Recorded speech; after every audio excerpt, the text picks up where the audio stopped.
My brothers and I started playing video games way back in the day, when we were probably actually too young to be playing video games, and as a result of this, one of my very earliest memories is hiding behind the couch in terror during the opening sequence of Contra 3.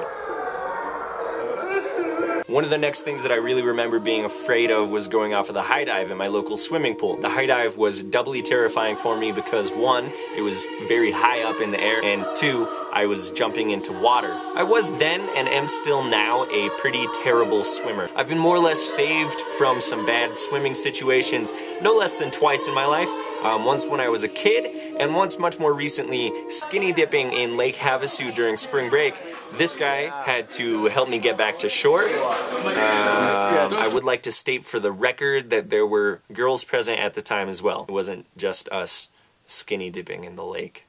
Anyway, the high dive. I was that kid that would climb up the ladder of the high dive and make my way slowly, inch by inch, to the end of the diving board and stare down over the edge and talk to myself for a second and wait, and then inevitably climb back down the ladder and irritate the lifeguards and the other kids who had to move out of the way so that I could do my walk of shame back to all the towels and snacks and things like that.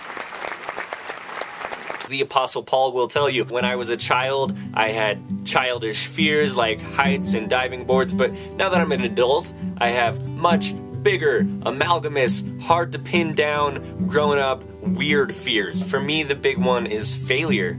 I'm an aspiring musician, and that's a field in which it is super easy to get discouraged. You can look nationally at people like Taylor Swift and Lorde, who are like 17 and 20 years old, and you can even look around you locally at other people who are doing way better than you, and you can say to yourself, I am so far behind. Why do I even try? And that's the thing about the fear of failure.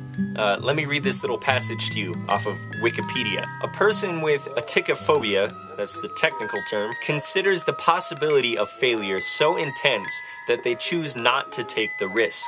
Often this person will subconsciously undermine their efforts so that they no longer have to continue to try. Because effort is proportionate to the achievement of personal goals and fulfillment, this unwillingness to try holds the atychophobic back from a life of meaning and fulfilling their potential. It paralyzes you. You're so afraid of failing that you don't even try. This is a behavior that I've seen from a ton of people in my life, that I've seen in plenty of areas in my own life. It's not just my career with music, but I'm definitely guilty of thinking, no matter what I do, I will never be a good enough friend, a good enough boyfriend, a good enough son, brother, student, a good enough bandmate, whatever. And feeling this it makes you not want to even try. The really nice thing about just being afraid of jumping off of a high dive is that one day I inched to the end of the diving board and I looked over the end and I closed my eyes and I swallowed my guts and I jumped. And from that day forward, I was no longer afraid of jumping off of the high dive.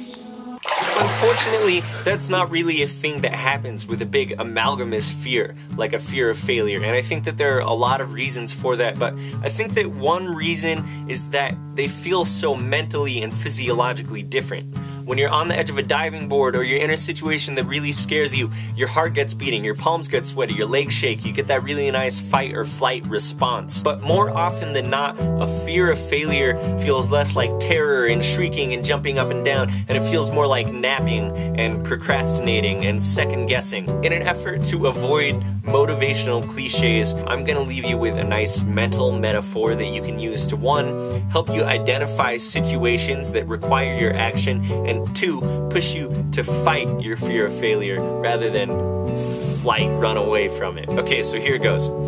Every time that you're deciding whether or not you should take action on an issue, you're on the diving board. The moment that you realize you're on the diving board, someone starts to climb up the ladder, and this person is one of two people. If you have a legitimate reason not to take action, then the guy that climbs up the ladder is one of those nicely dressed, super polite bathroom attendant guys from your favorite super fancy restaurant or from that nice club that you went to that one time. And he says to you, "Sir or madam, why are you up here on the diving board? Please climb on down." And as you pass him, he hands you some nice mints, some Advil for your headache. If you do not have a legitimate reason to avoid taking action on the issue, then the person that climbs up behind you is no one besides a bear with chainsaw arms. You know that there's no way you're getting down past this bear with chainsaw arms, but you also know that the bear with chainsaw arms can't swim, it has chainsaw arms. So the only thing that you can do is take action on the issue. You have to jump.